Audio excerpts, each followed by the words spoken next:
Big takeaways from the governor's update. Grand Rapids is the hotspot for the coronavirus outbreak in our state. She's requiring new licensing requirements for health professionals to battle racial bias, and the UP is seeing more cases than ever.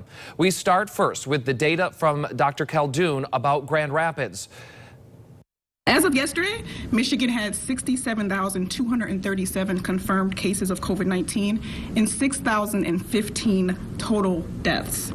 Yesterday, we also announced 610 new cases, the highest number of new cases reported since May.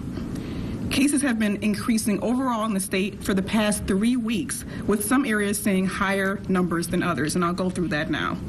So the Grand Rapids region has had 3 weeks of increasing rates of cases, and they now have 45 cases per million people per day, the highest of any region in the state.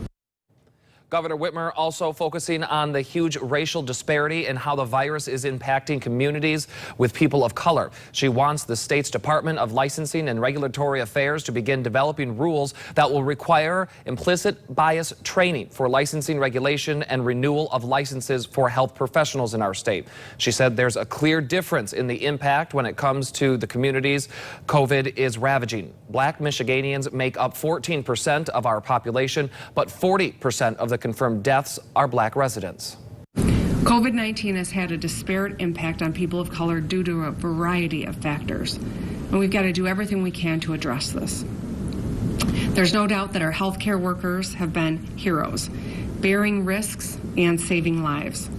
The evidence shows that training in implicit bias can make a positive difference. So today we are taking action to improve racial equity across Michigan's healthcare system. In fact, this training has value for everyone in every profession, which is why I have arranged training for myself, the executive office, and state government.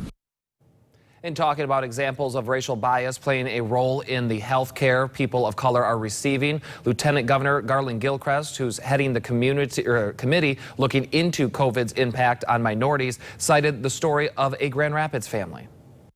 Assumptions about individuals and groups can cause medical providers to not use a patient's individual circumstances or objective data to guide clinical management.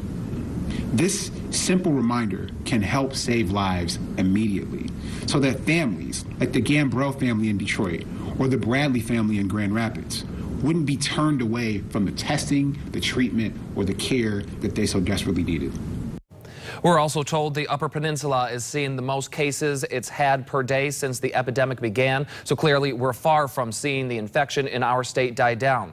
The governor also warned that everyone must wear a mask and that she's considering more strict enforcement. We're going through all of the data the governor just went through. Look for live reports tonight at 5 and 6.